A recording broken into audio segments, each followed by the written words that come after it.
We're here to share with you inspiring stories that bring to life all the little and big ways that people bring more love, joy, laughter, and humanness to everyday life.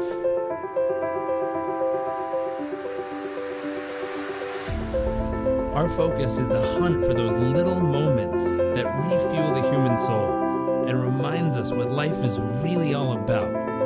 I invite you to sit back, enjoy the moments, enjoy the stories, the adventures, and the journeys.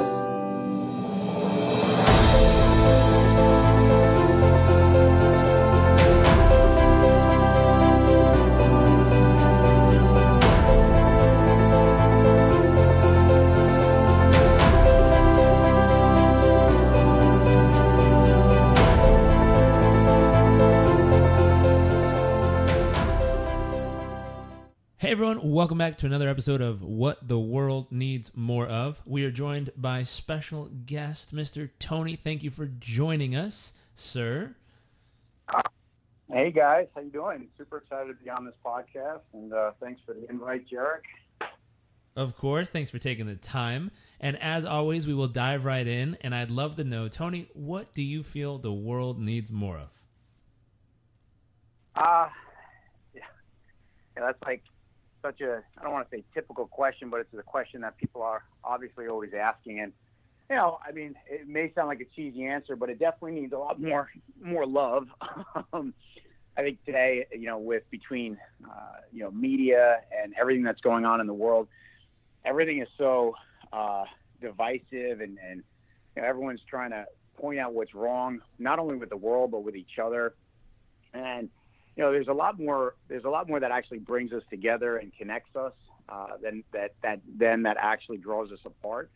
You know, it's funny, like just how our brains work and operate. I mean, you know, we have that fight or flight mechanism, and everything seems to, you know, lean and gear towards the negative, and we always have to fix these problems that actually aren't problems. And if we would actually just focus, I mean, actually, you and I have talked about this a lot. Like, you know, like what are you actually thankful for? What are you waking up for? And it's not something like, oh, I'm thankful for that I'm healthy, but like it's actually being intentionally thankful in the little things. And I think if the world itself would just start looking at things that way, or people would start looking at things that way, they'd have a much better outlook, not just on the world, but on their life in general. So. I dig that, and I agree with that. Here's the big question. In getting to know how you came to that conclusion, we'd love to know more about you. So I'd love to know, what's your wow factor? What makes you uniquely you? And what are some of the moments that help shape that over the years? I mean, there's, you know, it's funny. You know, just to kind of give you a little bit of a background, you know, I barely graduated high school. I literally had to go to summer school to you know, graduate high school. And yeah, I hated school. I did a lot of stupid things when I was younger, you know, everything from just, you know, crazy partying, drugs, you know, I was just a volatile young kid, you know, thought I knew everything, like a lot of young people do. And just went through a lot of struggle, you know, got diagnosed with ADHD and partially dyslexic, and just a lot of learning disabilities, you know, that I kind of got stamped with. A lot of people, you know, they kind of put this label on you. You know, you're ADHD, you have to sit in the corner, or you're dyslexic, so you can't work with these kids. You're going to work with not smart kids. And even though it wasn't that those kids weren't smart, it was just that label. And I remember just growing up with that. And so I think a lot of people, what they do is that they either retreat, and they kind of go into a shell, and, you know, they kind of really develop a lot of self-esteem problems, which I had,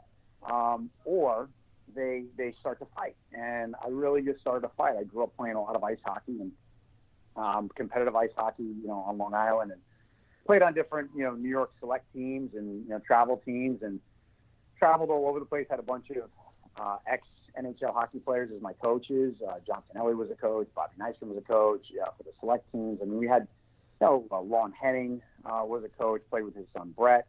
So we had I had guys that had accomplished something, you know, really significant in the area of sports, And they taught me a lot. They taught me what it looks like to really fight through challenges and struggles. And hey, when you have a challenge, don't give in, to the challenge, that the challenge is actually needed and necessary for you to become great. And I just dug into that. And I started to apply that to other areas of my life as I got older. And, at 22, 23 years old, I got married young. My wife got pregnant young. And then we went through a divorce, all like super, super quick within inside of like 4 or 5 years. And that changed my whole world. When I was having a kid, it was like, wow, I really need to get my stuff together, because if I don't, my son's going to live a crappy life. And I didn't want to be an absentee father. I didn't want to be a dad that just wasn't around, or only saw my kid on, every other weekend, or, every other Wednesday. And I just wanted to be a part of his life. And because my dad was a part of my life growing up with sports and stuff like that. And my parents went through a lot of struggles themselves, but I knew my dad loved me. And I knew my mom loved me. And I just wanted my son to not only have the same upbringing that I had, but way better.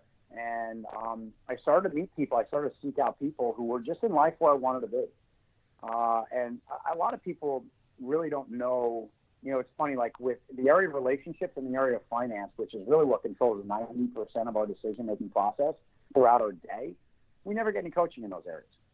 We listen to our friends, we listen to our relatives, we listen to, our coworkers, and typically they're not very successful in those two areas. The national debt isn't where it's at, people's debt, school loans, everything. The amount of debt that the nation carries isn't because people have good financial decision-making processes that they operate with. So when they go out and ask questions, they're typically getting answers from people that aren't good in those areas. And then the divorce rate is what it is, because people don't know how to be in a relationship. So I started to seek people out that had, they really mastered the area of finance, and they mastered the area of relationships, not just with their significant other, but with just people. And that changed my life. As I met people, I met somebody when I was pretty young, and it was a connection of my dad's actually, and my dad had made some major life changes, and I started to follow that path. And so the people that we met had, created incredible finances, retired young, from corporate America, and were able to live their life on their terms. And, and most important though was not the finances. The most impressive thing to me was the fact that they had great marriages and great relationships with their kids. And that was foreign to me, because I knew my parents loved me, but they didn't have a good relationship as I was growing up. It got better when I saw that they had some mentorship and guidance in their life, and that's what was so impressive to me. And that's kind of why I went down that same path, because I saw the results that my parents had created by getting some good guidance. So that's kind of just a quick, brief overview, but yeah. That's one heck of a journey. And so finding those mentors who had what it is that you really wanted, the ability to, in this case, have access to a great lifestyle, on the ability to retire young and take care of the ones you love and give your child a great life. Not only that, but they had an amazing relationship, and they were able to kind of mentor and guide you through that process. And it sounds like those were some key moments and people that helped shape who you are. With all of that going on, obviously you can hear the journey, and you can hear some of the high moments and low moments all throughout that process of finding the person, getting married, having a child, definitely a peak moment. It not working out in the relationship, falling apart, low moment. Back to finding a mentor who could show you how to do it and bringing you together. And, now you have a phenomenal relationship and a new little one too. Yep. And so it's a journey. It's a roller coaster there. I'm curious, on that roller coaster, what's a moment that made you feel incredibly humble? When I started to become self-aware in regards to how terrible I was with the relationships. When I got into another relationship with my wife, Frances, I realized real quick that I still did not know how to be in a relationship. And we were sitting with, somebody that was mentoring us and guiding us through some stuff, and relationship counselor and somebody that I deeply respect, and, had produced results in his own life, in his relationship. Because I think a lot of people counsel people on relationships, but they aren't actually prospering in that area themselves. And, I always think it's better to meet with somebody and get coaching from somebody that is actually prospering in that area that they're actually coaching you in. And When I started to become aware as to how I was, and that was probably, one of the most humbling moments, not of the last several years, but of my life, where I said, holy smokes, like I'm about ready to lose not my first wife, my second wife. And this is becoming a pattern. And if everybody sees what's wrong with me, and I was so thankful at that moment to have people in my life willing to be honest with me, willing to tell me how screwed up I was, and willing to just tell me the truth, and I mean, a really humbling moment was, let me kind of back up a little bit, was what led us to that counselor, which was, we were away on a trip, beautiful trip, down in the Caribbean, staying at this crazy resort. And it was, I mean, the house, the villas that we had rented were like, $15,000 a night. So it was like, man, financially, we're crushing it. We're doing great. We're on this amazing trip with great people. Like, just awesome. And some of my mentors were there, and they saw how our relationship was. And literally 3 of them, well, my dad and 2 others, sat me down, and they really had some serious talk with me that night.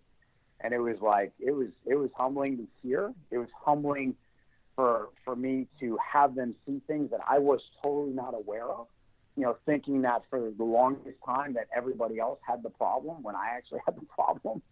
And, but I was open to receiving it. I think what a lot of people do is they just keep hitting themselves up against the wall, man. They just keep beating their head up against the wall, expecting everybody else to change around them so that they could be happier, so that, their life could work out the way that they think it should. And for me, I really just got to that point where it was like, obviously something's not working. When you get to, at least for me, when I got to marriage number 2, and that was about ready to end, that was extremely humbling. But I'm very thankful I had people in my life that could guide me through that. So that was probably the most humbling thing that's happened to me in the last, 6-7 years.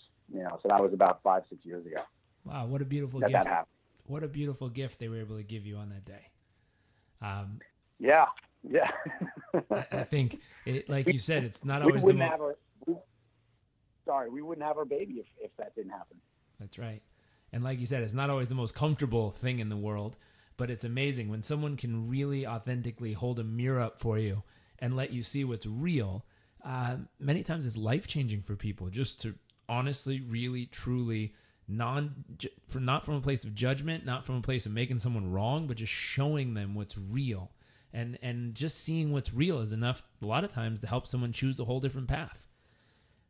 Yep. So on this journey, you've certainly had humbling moments. What about an awe-inspiring moment?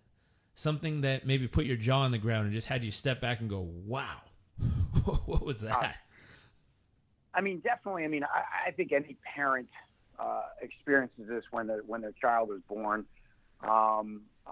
That's just, I mean, the creation of life. I mean, it's just wild. I mean, anybody that isn't blown away when they see a child born, it's unreal. And Francis and I, we do a lot with kids and different charity organizations, and one of the charity organizations that we work with, the Justice Project, fights against human trafficking, and that's just a big place in our heart where we want to see a lot of change, and we're working towards just doing some pretty big things in that area. This is the Justice Project operates down in Central America, and it's just I think that was probably the most awe-inspiring moment was when you see your kids born, and at least it was for us, and and just seeing my wife, because our relationship is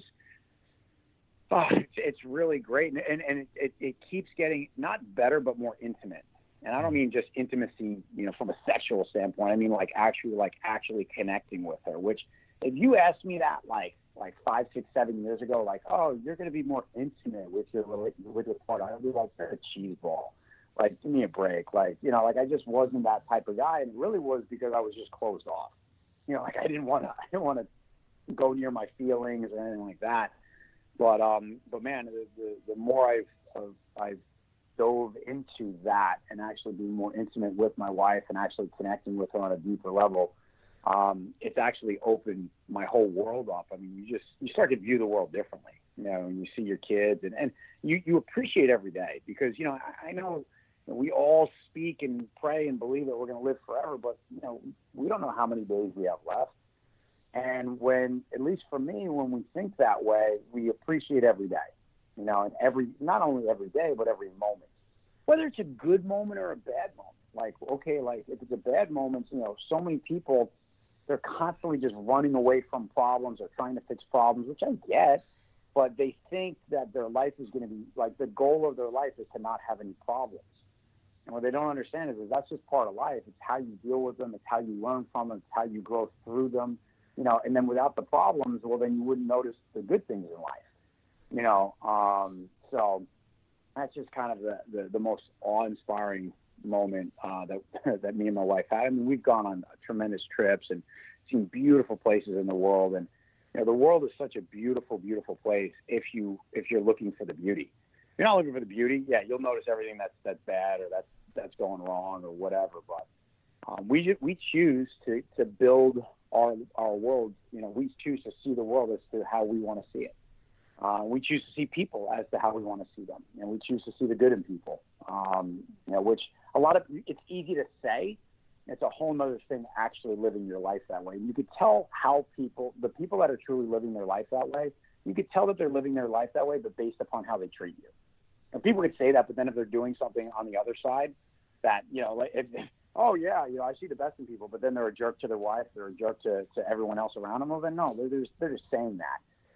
They pulled a quote off of somebody's Facebook page, or whatever, and it's like, they're saying the right thing, but they're not doing the right thing. So, we're just extremely appreciative of our life. It's true. I love what you said there. The world is such a beautiful place if you're looking for the beauty. And I think there's a lot of power in that. And again, it goes back to what you started with in the beginning of training your brain to realize there's always ups and downs, there's always good and bad, there's always right and wrong. At the same time, you get more of whatever you're hunting for. And if you're hunting for the beauty in life, it's always available. You just have to find it, even in the hard moments. And, looking back, especially the hard moments, they shape us and build us into who we are. We're going to shift gears a little bit, throw something out here, might be a little twist. What's your greatest fear? My greatest fear, definitely was, I think I've shifted a little bit, but my greatest fear was just literally, passing away and just, going to the gates of heaven and just being like, hey, yeah, you did okay, but you missed all of this stuff that I had in store for you. And I don't mean material things, like all of these things, these people that you would have been able to impact, how you could have changed your world. You thought so small, and because you thought so small, right, you didn't accomplish the thing that I really had set out for you. And whether you believe in God or not or whatever, it's just that's just my personal belief. My biggest fear was not accomplishing what I was supposed to accomplish, because I wasn't disciplined in my daily habits. And I don't mean the daily habits of, waking up, doing my work, making my phone calls, but being disciplined in the habits of how I was changing and becoming as a man. Because, everybody influences people. I read in John Maxwell's book this last month. It was one of the books that I was reading. He said, look, everybody has influence, around a minimum of around 10,000 people. They will influence throughout their life, positively or negatively, through just different connections you have and interactions and whatever. So it's like, man, 10,000 people, that's a lot of people. Well, the challenge is most people just choose they're not realizing they're doing it, but they're choosing to influence people negatively just based upon because they're not growing and changing in a positive direction. So you're automatically influencing people in a negative direction. So my biggest fear was just not really becoming everything that I was, set out to become, that I could have become. Living an average, mundane, life. And so many people, what they do is they just settle. That's why, we love you and Amanda so much. And, we're have developed a great relationship. And I'm so excited about this. I can't wait to see where you are 5 years from now, where you are 10 years from now, because we think the same. We speak the same language. when you put a winner with somebody that's just choosing to lose, not that they're a loser, they're choosing to lose.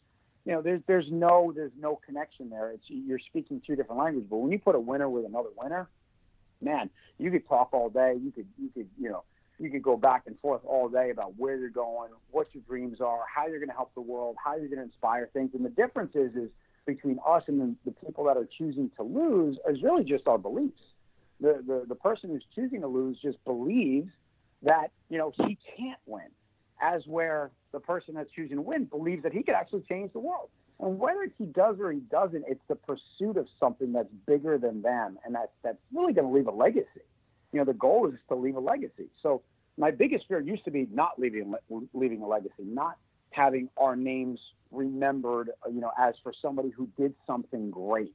Not for personal edification or validation, but for actual, like, hey, this is the lineage that we came from. This is our name. This is what we did to inspire and impact the world. And now we set this example so other people can be inspired and do other great things in the world. That's the difference. I think that was my biggest fear for a long time. And it was because I really lived in fear rather than faith. Faith is believing in something that hasn't happened, will, and has already happened. Fear is the opposite of that. Fear is believing in something that hasn't happened, right? You're believing that it is going to happen. So you choose to live in fear. And we just started to live in faith as opposed to fear. I love that. Choosing faith over fear is powerful. It's a game-changing experience. A few episodes ago, we were talking to a lady who was talking about her greatest fear. And what was fascinating is in the moment, as she was saying it, I said, what's the antidote to your fear? What helps you? And she thought about it for a half second. And after she had just described her biggest fear, she literally says, the way I get through them is by closing my eyes and saying a prayer. Dear God, please use me for what you need to be done. Please use me for a higher purpose in this moment. And she opened her eyes and literally took a breath. And I said, again, tell me about your fear. And she's like, I don't know why, but in my whole nervous system, it just literally became irrelevant. And I said, what do you mean?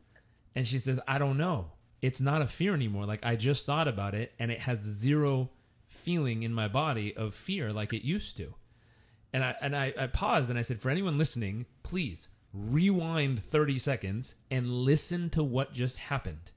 The moment she offered herself up for higher service to serve something, people, the planet, something more than just herself, the one thing that momentarily ago held her back or made her feel fearful completely disappeared in the moment. And it's like, wow, that's amazing. And it literally happened and it wasn't fake. It wasn't produced. It wasn't pre-thought. I was in shock. I was like, damn, I need to go back and re-listen to that and hear what just happened, because it literally transpired in that moment of feeling something of deep fear, offering yourself of service for a higher purpose, and instantaneously watching that fear just disappear in the moment because you're here for something much more than just yourself in that moment.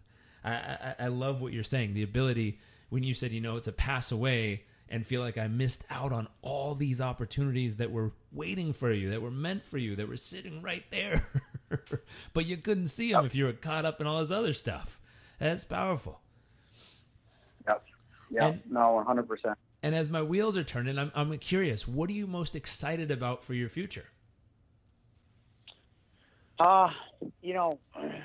Economically, we're very happy. We're not satisfied, but we're happy. And it was funny, for the longest time I was so focused on, okay, I want to get to this level so I could do this, and this income point, and blah blah blah. And now it's so funny, now that our focus is literally not on that at all, where it's like, okay, yeah, we're going in the direction. I mean, it's not that we don't focus on our finances and stuff, but now that our focus is so people driven, it's funny how the income actually increases so much more, as opposed to when I was, more income driven. It was like more of a struggle.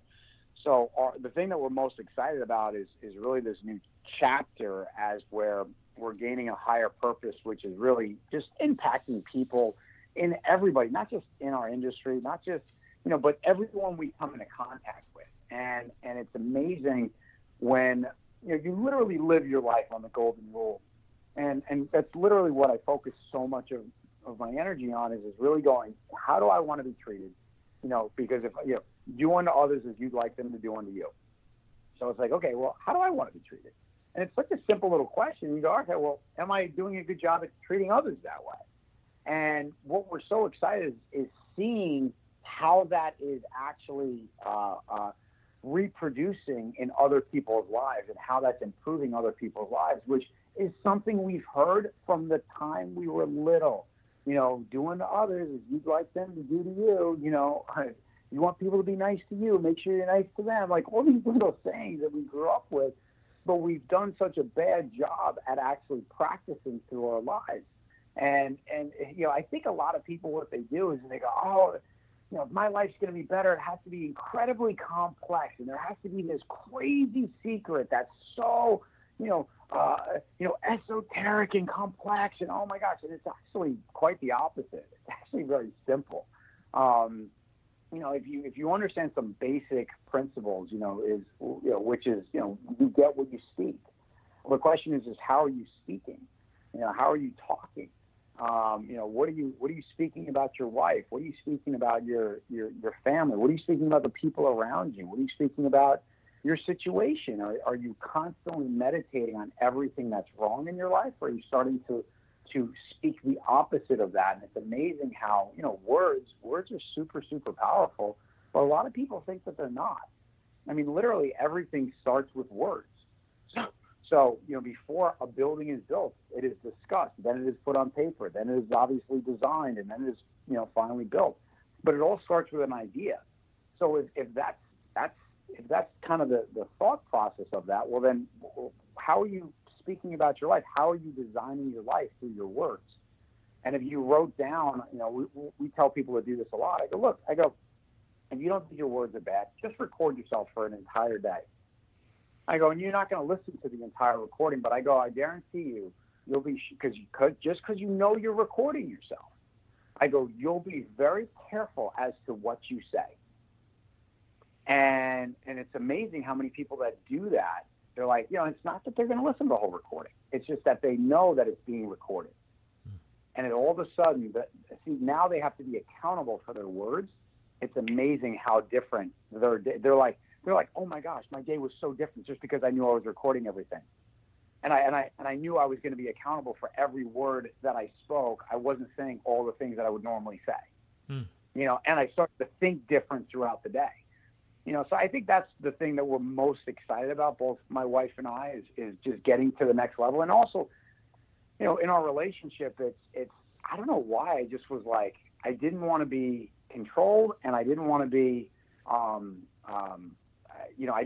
I was really intimidated by actually leading the family and doing what I needed to do for the family in every area. And that's just been an exciting transition where I'm excited about leading the family, excited about just doing what I need to do for the family, and having my wife being able to lean in on me. And, because I've never had somebody throughout my life, because I was so bad at relationships, do that with me. And it's really interesting because now, a lot of people lean into us, and it's really good. But then it's also a very high sense of responsibility, and that's actually pushing me and driving me a lot further, a lot faster, to make sure that I'm on point and I'm doing the right thing, and we're leading and guiding not only our family but people right.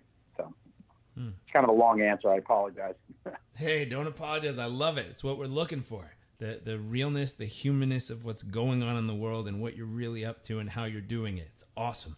We're going to transition now to a second element of the show, which is called the nuts and bolts. This is more tangible, practical things that someone could take and immediately apply. You've already shared a ton that people can do this with. We're just going to hone in and focus on it. And so the first question is, currently right now in your life, where do you focus the majority of your thoughts and time in life each day?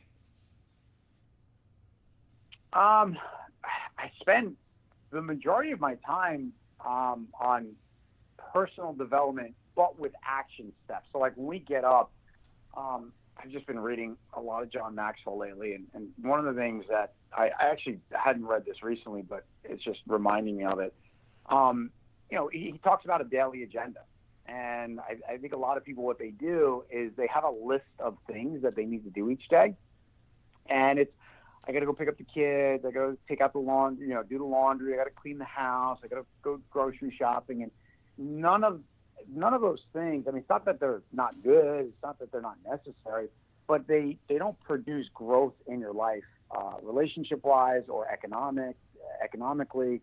So it's like, so people literally they're busy, but they're not productive. So what I always talk to people about is look, if you want to actually really produce results in your life, you have to take the top 3-4 things on that list, have to be dedicated towards growing yourself and then growing whatever vehicle, your business, your job, whatever it is. It has to be dedicated. It has to be those top 4 things. Before you do the laundry, before you go grocery shopping, before you do any of it, you have to accomplish those 2, 3, 4, 5 things each and every day. And if you do that, and I always tell people, I go, look, sit down with somebody that's truly in life where you want to be. Sit down with somebody who's further ahead than you, and ask them what are their daily rituals, what are their daily tasks that they do that produce growth in their life. And it's such a simple thing, but the discipline to actually do it is a whole nother thing. So yeah, that's one of the first things that we recommend for people to do on a very simplistic level to start to implement into their lives, but guaranteed that will produce major change in their life if they just figure that out. I love it. So the major focus is growing yourself, growing your business, and making sure you're investing properly enough time and focus and life into those things so that you can really, truly continue to expand in all that you're doing. In all that, what would you say one of the keys to your success is? You gave us a couple, but what would you hone it down into? If there was one key to success there, what's the one thing that really helps y'all in that process? It's a relentless pursuit of excellence. We just don't stop. One of the things with people with ADD or ADHD is that they have the ability to hyper-focus. And I created leverage in my life. I was able to hyper-focus. I created leverage that maybe even wasn't there, or there was leverage there. But either way, I created it in my mind, and I was able to hyper-focus on those tasks at hand. And basically nothing else mattered. I became very single-minded. So many people, what they do is they look at somebody who's become successful, and they go, wow, that's amazing how they do it. That's incredible. Oh, my gosh, that would be amazing if I could do that. And it's like, okay, cool. Well, this is their routine, and this is what they do, and this is how hard they work. And when we try to show people, because we do some coaching, business coaching and whatnot, and when we show people the actual path as to what they're going to have to do to get to that point, it's amazing how many people are just totally shocked. And they're like, oh, my gosh, that's what you have to do. And it's like, well yeah. The difference is you've seen what average is. Well, now this is what extraordinary is. And it's not that it's more work. It's a different type of work. It's a different type of focus. And what people do is because it's uncomfortable in the beginning, because they get taught one way their entire life, they go, oh, well, I can't do that. And they run away from anything that's painful. That, change is painful to people. Anytime they have to change, they go, oh my gosh, I don't want to do that. I can't hear that. I've been doing this my whole life this way. Yeah, but it hasn't produced the results. So why are you going to keep doing it? I mean, that is literally the definition of insanity, doing the same thing over and over again, expecting a different result. So it's like, okay, well, if this is the thing that you need to do and change to get you the life that you want to live, why wouldn't you just absolutely, embrace that and run with it? And that's really what we did. I didn't care. See, for me, the pain of mediocrity for the rest of my life, not just financially, I want to be clear, in my relationships, right? Because that was, there's lots of rich guys out there. There's lots of wealthy people out there that are super unhappy, that are just miserable. There's different people that commit suicide and do all sorts of crazy stuff. They had all the trappings of success, but they didn't really gain success in their mind. They didn't gain, peace in their mind. So it was like, for me, I looked at living an entire life as average as way more painful than dealing with the 2, 3, 4, 5 year period of pain, of change, or however long it takes you, it doesn't matter. It's still a lot shorter than 40 or 50 years. You know, and you know, we hear these when people are dying and they're old, you know, the things that they, regret that they didn't do. It's all fear-based things that could have changed their entire life if they had just taken the jump, taken the leap, decided to change, decided to grow. So I just looked at things like that and said, okay, so this is what people are saying that they wish they would have done. This is what mediocre people are doing. Okay, great. I'm going to do the total opposite of that. So when people told me I was nuts for starting a business, when people told me I was nuts for working with people that had results that I wanted to create, when people told me I was nuts for not going to college, because I didn't go to college, and I'm not putting down college, but so many people go to college because they're told to go to college. And, you know, we talk to them and I go, why are you going to college? And why are you building up 60, 70, 80, 90, $100,000 of that? And they go, well, my parents told me to do it. It's like, okay, well, are they paying your college loans? Well, no. Well, then why don't you just go to a local school and then maybe transfer to another school, but you don't even know what you want to do, and you're building up all this debt, and 86% of people that graduate college don't even work in the field they graduated in. So, like, what? So we make decisions because people tell us to do something, and it's really not a valid point that they're actually making. They're just like, well, I heard this from somebody, so yeah, I think it's good. You might as well try it. And we literally, we build a life around people's opinions that aren't based upon fact and results. So literally the reason why my wife and I have become successful is because we just stopped doing that. We stopped listening to people who were not in life where we wanted to be, period. That may be your mom, that may be your dad, that may be your sister, your brother, your aunt, your uncle, people that are closest to you. It doesn't make them bad. But look, I played ice hockey. My dad did not play ice hockey. I did not go to coaching to my dad for ice hockey. That was very logical. That was very simple. That was, Dad, can you coach me? He literally would tell me, because I would ask him questions as a kid. He'd go, Tony, he goes, did I play hockey? I go, no. He goes, so I don't know hockey. He goes, I think you did good. He goes, it seemed like you were working hard. He goes, but talk to your coach who played in the NHL. He goes, that's the guy you want to talk to. And that made sense to me. And I think what most people do is they do the opposite of that. They're so worried about everybody's opinion. It's not that I don't care about other people's opinions, but when I logically think about it and go, all right, this person isn't in life where I want to be. They're a nice person. They're a good person. It's not that they don't want what's best for me, but the reality is they don't know what's best for me because they haven't produced the results in the area that they're giving me advice in. So I love that. So a key to success, stop listening to people who don't have what it is that you're trying to achieve. And then the opposite of that is start listening to people who do have what you've achieved. And one thing I've learned is everyone in the world and everyone you meet in life is a warning and an example. I used to say, or an example, and then I realized even the best examples in the world have some area of their life that they're usually a big old warning in. And so the best application I've seen in the streamlining of that is saying, hey, where in this person's world are they a beautiful example? And if that's what I'm trying to learn, exactly what you're saying here, go listen, learn, pay attention, watch, get around them, get some mentoring, get some coaching, like be around that area of their life because they're shining so bright and they really know what they're doing. On the other side, though, don't fall into the trap where because someone's good at one thing, magically believing they're great at everything.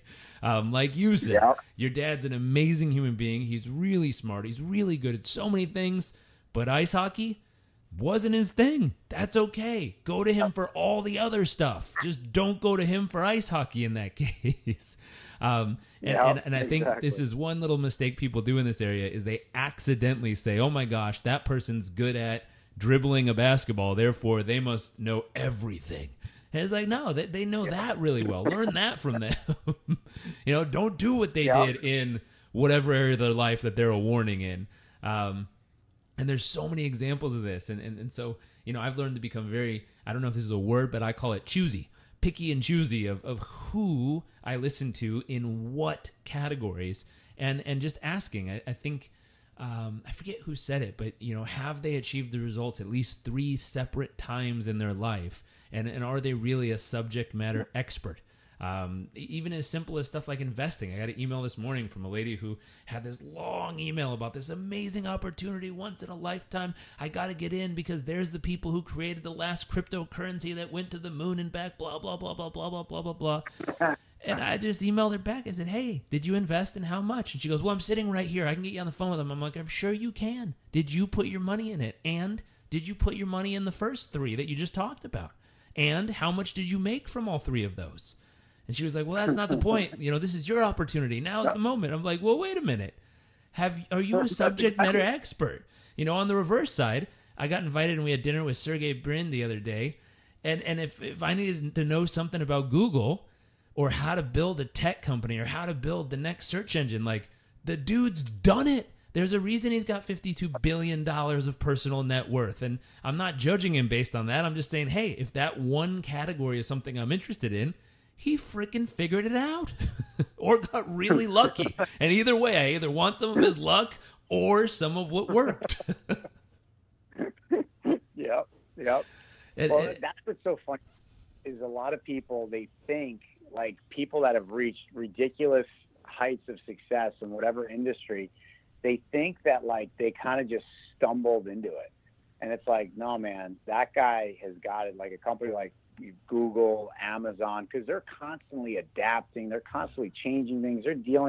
They deal with more stuff on a daily basis than most employees, lower level employees.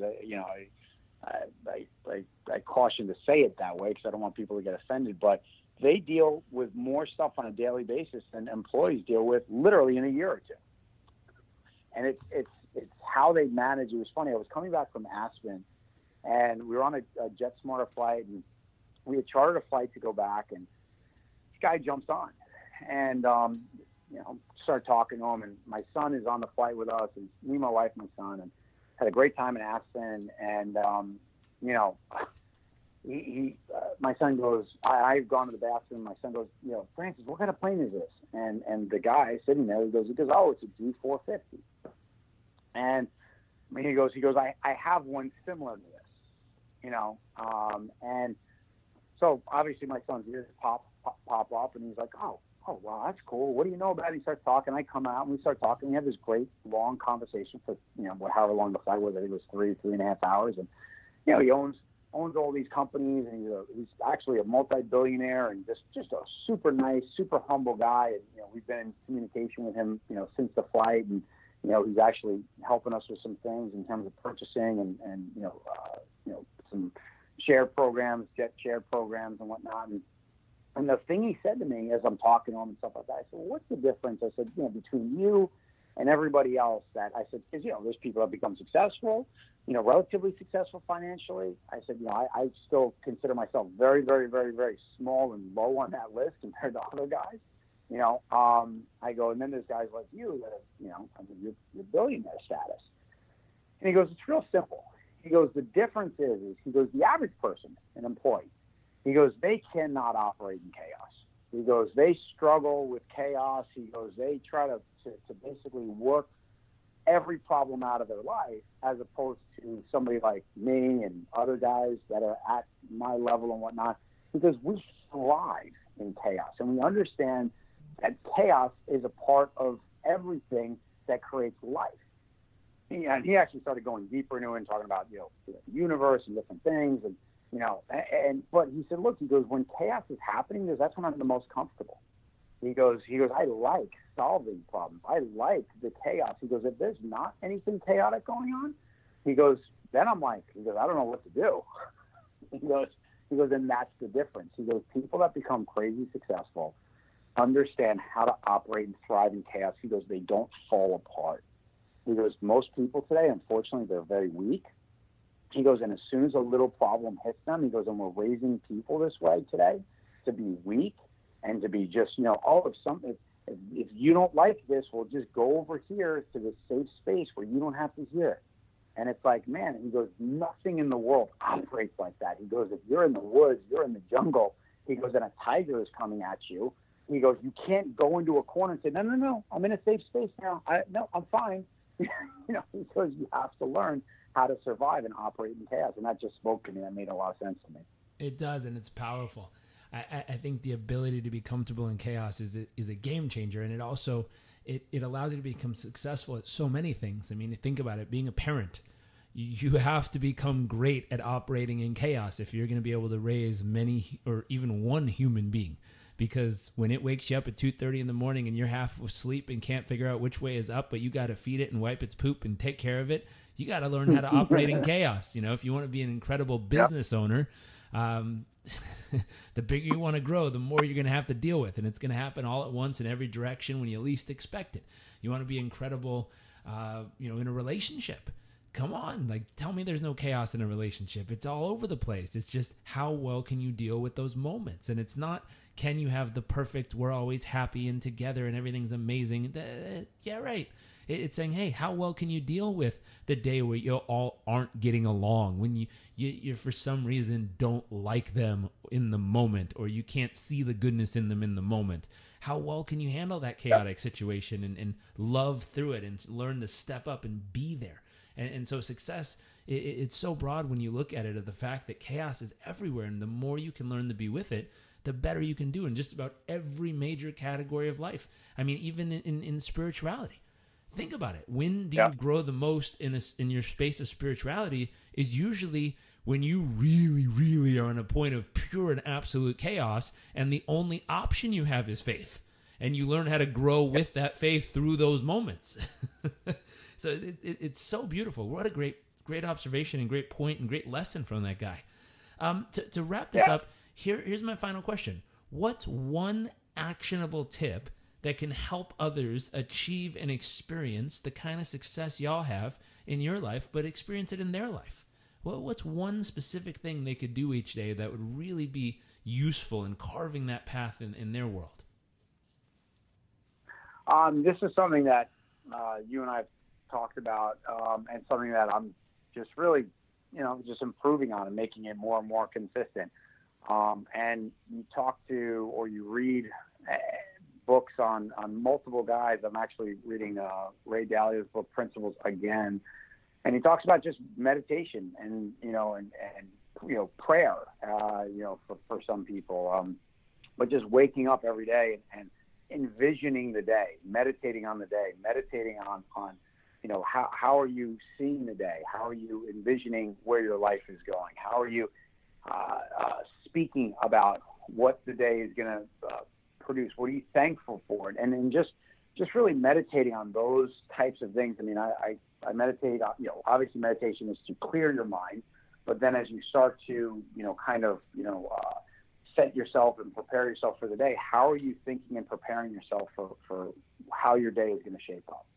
And it's so funny, on the days that I don't do that, I'm definitely, I could feel a difference. I sense a difference. I don't maybe handle things quite as well as I do when I do that. And it's a simple thing, but here's what happens.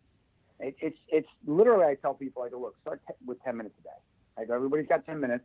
I go, it's not a big deal. I go, you could get up 10 minutes earlier and just meditate and just pray. And if you can get disciplined with cutting out that 10 minutes, it's amazing how much better your day is and how much more you actually accomplish, because you're envisioning it and you're speaking about it and you're thinking about it.